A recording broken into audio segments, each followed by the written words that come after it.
Hi everybody, welcome back to another brand new episode of Takeaway Tip Tuesday. I am your host, Ramona Remisat. I'm an intuitive guidance coach, angel therapy practitioner, speaker, and co-author of 2 Amazon bestsellers, 365 Days of Angel Prayers and 365 Ways to Connect with Your Soul. And thank you for being here. Hi, we have Joanne. You're quick, Joanne. You're right on the ball. So welcome. Before I get going, I just have 2 very quick announcements to make. One is that 2018 forecast readings are still ongoing. There's still an opportunity to get in on those if you'd like to have a sense of where your year is going, what to focus on. Kind of have like a little cheat sheet in your pocket that helps you from month to month to month. And again, that's going to come with 5 extra goodies. One of those is a second reading in June. So if you're interested in more info on that, reach out to me and I'll be happy to share that with you. And I can also share the booking link. We can do it by phone or in person. And the second announcement is I'm extending the early bird registration for Connect to the Power Within, which is my retreat. It's happening in June 8th to the 10th, out in Radium Hot Springs, British Columbia. And I had to go away last week, as you know, so I wasn't able to get the reminders out to everybody to let them know about the early bird registration coming to a close. So I just wanted to extend that a week out so that people have that opportunity if they're interested. We are filling up. We are getting close to being halfway full. So I would say don't wait if this is something that you're interested in, and you can get all the details at www.connecttothepowerwithin.com. And if you do book by next Monday, January 22nd, you'll get your 2018 forecast reading for free. So there you go. Sandy has no sound. Oh, that's too bad. Sandy, maybe go out and come back in or try on a device. And I know you can't even hear me, so I don't know what's going on there. I hope everybody else can hear me. Joanne, you just gave me a thumbs up, so I'm assuming you can hear me. Sandy is watching. Okay, well, oh, good. Yeah, I don't know what that was, Sandy. Thank you. I'm glad you can hear now. Okay, so I am going to get right into today's topic because I don't know if you know, but yesterday was what they call Blue Monday, and it's technically considered to be the most depressing day of the year. Oh, thanks guys for all the hearts, the thumbs up, that's awesome. You know, they I don't know where this came from. Apparently, actually, I do know where it came from. Apparently, it was a public relations campaign run by a travel company, of course, right? Like, you know, January's cold, it's dark, it's depressing, get away on a holiday. And I guess this sort of stuck around and people keep calling the third Monday in January Blue Monday. But there is a lot to be said about, you know, people feeling, you know, sadder in the winter, feeling more depressed, that sense of hopelessness that can come, the overwhelm that can come, you know, all of that, right? The depression. And it can be really hard when you're getting into those feelings to kind of pull yourself out. And it's, you know, kind of, it's a slippery slope, right? Once you start down that way, it's like quicksand. It kind of just grabs you by the ankles and pulls you in deeper and deeper and deeper. So I know there are a lot of people right now. Hi, Donna. Glad to have you here. Thanks for being here. There are a lot of people right now who are feeling like, you know, they're kind of in that rut. They're in a slump. They're feeling depressed. You know, some are experiencing a lot going on in their lives right now. There's those who have come through the holidays and, you know, there's the letdown from that. There are people who've lost loved ones during the holidays, and that is a very difficult thing. So it can feel like this convergence of all these emotions, you know, that are just washing over them. And like I said, it's feeling like quicksand, pulling them deeper and deeper and deeper. And people just don't know how to turn that around. And that's the thing too. We are creatures of habit. So once we start to feel these feelings, sometimes we get into, you know, we don't really want to be there, but it's almost habitual. And it's something that we can't always turn around without some help. And this goes back to the 2018 message, which was ask for help, right? If you're feeling these feelings, don't feel like you're in it by yourself, there's a ton of support. So reach out to your family, reach out to loved ones, reach out on Facebook, reach out to a family physician, reach out to, some clergy, reach out to your angels, to your spiritual team, and, ask for that help. But that's what today's topic is going to be about. What are some super simple things that you can do to kind of start turning that around when you're feeling like you're in that place, right? So I always say what we all need to have is a very well-stocked toolkit at the ready to help us when we are feeling those feelings. So the first thing you want to do, though, is become more aware of your feelings. We don't really do that. We just kind of like go with it. We might be enraged, or we might be frustrated, or we might be feeling a lot of guilt about something, and we just roll with that, right? And it's kind of like a snowball. Once it starts little, but as it gets momentum, it gets bigger and bigger and bigger. So the first thing is to become aware of that. So something that you can do is to ask yourself, check in with yourself throughout the day and say, what am I feeling right now? Or how am I feeling right now? So that's step one. And you can put a sticky note or something to remind yourself, right? What am I feeling right now? And then the next step is to ask yourself, do I like that feeling?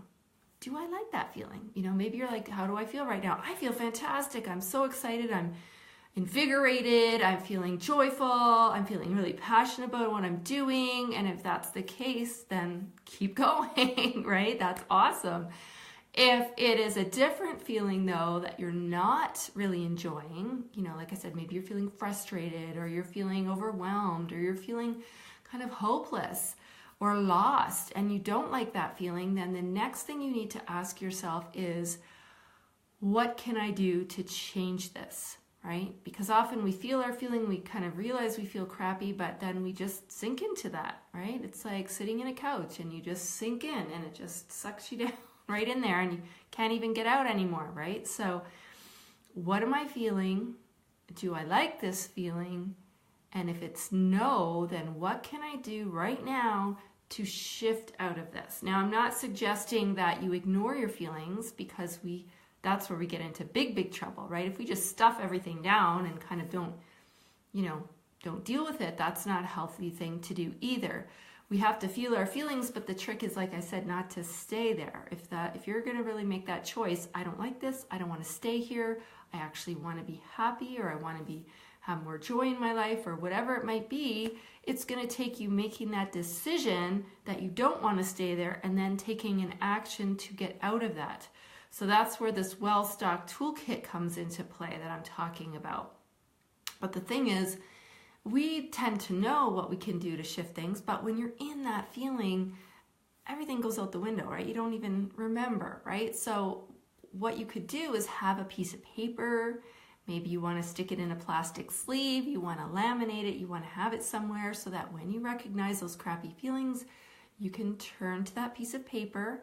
Maybe you even have an actual box, a little pretty box that you go by, and on little slips of paper inside you have different tools written down, right? So some of the tools that I like to use, again, you've heard me talk about it before, music, right? Go and stop what you're doing and put on some uplifting music that you really like, that's gonna make you feel better, right? The vibration of music, remember, music has a vibration, it's a frequency, right? It will start to turn the energetic of what you're feeling around. So music is one. If you have a pet, cuddle with your pet. That feeling of joy, that gratitude that you're feeling in your heart because you have that pet to love and it loves you back unconditionally, that also carries a vibrational frequency. Every emotion has a frequency, right? And it will start to change from the frequency that you're feeling. So you could cuddle with your pet. You could go have a shower or a bath, right? You could smell something. Smell is an instant mood booster. It instantly impacts your limbic system and can turn everything around. You know how, like, if you smell, it takes you instantly to a time and a place, right? Maybe it's back to your childhood or whatever it is, but it reminds you of something. So there are so many awesome essential oils available right now, and you can get a diffuser. They're not expensive. Have that, sometimes you could put it right in the diffuser. You could actually put the oil right on. Sometimes they come in a little roll-on, right? You could put it on. So, you could use a lot of citrus. That's very uplifting. Things like orange or lemongrass, and even clary sage is a great mood enhancer, and you can research them all online and find out which ones really help to boost mood and make your little, I say my little potion or my little concoction that I make, and right away when I wake up in the morning, I turn on my diffuser and I get that aroma going, and it gives me some get up and go for the day. So that is something else that you can use. So use aroma, but use real essential oils. Don't use fake fragrances. Even scented candles are really not the best. Hi, Nicole. Great to have you here too. Right? So you want to use pure essential oils. That way you're not getting any chemicals and things of that nature. So we've talked about music to lift you up. We've talked about cuddling with a pet or even a child. If you're at home and you have a child, that sense of love, or even looking at a picture of a loved one can make you, shift out of some of that. Hi, Pam. Nice to have you here too. And then, like I said, using scents like essential oils to help shift your mood, and that's instant, right? What else? So, like I said, taking a bath or a shower to kind of wash off that gunky feeling of, whatever it is that you've got going on. Thanks for the thumbs up, you guys. I really appreciate that. Going outside and connecting with nature, that's also really, really powerful. Getting your feet right in the ground. And if it's, obviously, not the right time of year to do that, maybe it's winter, you can still connect with nature. Like put some sea salt into a basin and soak your feet in that, which it's like ocean, right? Grounding, gets you back to center, really helps you to feel connected. And, if you can also put on nature sounds, which will also make you feel, that you're connected. Like me in my little forest here, I could put on my CD that has chirping birds and things like that, that really make me feel connected to outside as a mood enhancer. So music, like I talked about earlier, doesn't even have to be music with words. It could be instrumental or have nature sounds with music. So all of that works the same way. Right? Why don't you guys share? Tell me what you like to use. I'm sure you've tried some of this. You have what works for you in your toolkit. So feel free to type it in. I want to hear what you guys are using. Some other things are, like I said, going outside, doing something creative. They have those really fun coloring books now that you can buy in like all over the place, right? Stop what you're doing, pull one of those out, gets you out of your head, stops you from being sucked down into that vortex of more hopelessness, more despair. Get some colored pencils or markers or crayons or whatever you have and color those pictures. The color, has mood boosting properties, right? You've heard of color therapy. Well, it's the same kind of thing, right? So if you're using these colors, it's going to shift your mood. And you can even download, I think, pictures off the internet. You don't even have to go and buy an actual kind of coloring book. You can access that stuff online and print something out and even have your music playing while you're doing that coloring, which can really work too. So that is also a great way to shift out of some of that feeling like when you're in a slump. Nobody's wanting to share what they use. Come on, don't be shy. Of course, there's reaching out, talking to people, right? It's not a crime to share and let others know that you're not feeling so hot. So calling a loved one, calling a friend, reaching out on Facebook. There's tons of groups, right? You could get into a group and share and ask for something. Pam says taking a walk in the park. I love it. Awesome. Absolutely. Like nature is so... Like I said, it's so healing, right? The minute you go outside and connect with that, it's got healing properties and it will really, really help you. So reach out and talk to other people, talk to friends. Don't feel like you're being a burden. That's what's getting a lot of people into trouble. Aw, thanks, Evie. This is watching my daily videos. Thank you. And I guess that's something too. I never really thought of that. But definitely, if you have somebody you connect with online, right? And they do have videos or a YouTube channel or something like that, when you do that, it makes you feel better. Absolutely. And, for some people, it's their faith, right? So maybe they will listen to something that's faith-based that really helps to boost them and help them out of what they're feeling, or, you know, that slump that they're in. There's always like that nugget of gold that kind of, you know, as you listen to somebody speaking, just really speaks to you in that moment, right? So that could be something that can really help you. And maybe it's like even picking up the phone, like I said, and calling a priest, a minister, somebody, you know, that you feel that you can talk to, that you can share, that you can unburden what you're feeling, and they can offer some resources for you, some support for you, things like that. But again, it all starts with having the decision to start rummaging in your toolbox, right? So I'm just going to do a quick recap of what we were saying. It's to check in with yourself frequently through the day, not just once, not just twice, but frequently. How am I feeling right now? Right? What is my emotion? Try to label it. What is my emotion that I'm feeling right now? Do I like this? You know, do I want to stay here? And if yes, fantastic, then great. If no, what can I do to start shifting that around? You know, and that's when I said you rummage in your toolbox and you're like, oh yeah, I can listen to music. Oh, where's the cat? I want to cuddle with my kitty. Oh, I think I need to go outside for a walk. Oh, I know another one I didn't mention, exercise. Maybe I'm going to run downstairs and run on the treadmill. Right? Or, you know, run out to a quick exercise class, or go do some yoga poses, right? Some stretching, get my body moving. You know, maybe it's just, if you have a 2-story home, running up and down the stairs a couple of times to get your blood flow going. Something of that nature, right? Again, smelling something, right? Putting on your essential oils, having that CD playing with some uplifting music, or, you know, something nature sounding that you're going to connect with and help to shift your mood. So there's a lot, and these are simple, right?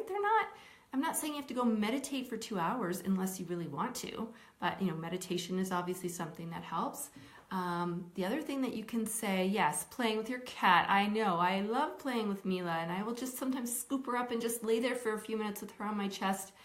And it just, you know, makes you feel so much better, right? There's like that unconditional love that they just emanate, and you just feel that, and it feels so good. So these are all things that don't take up a lot of your time, that are easily accessible. They're right there at your fingertips, and yet so often we forget that they're right there because we're so, you know, deep into that feeling that we're feeling, and, you know, not even realizing all these resources that we have. Hi, Melissa. I'm glad to have you here too.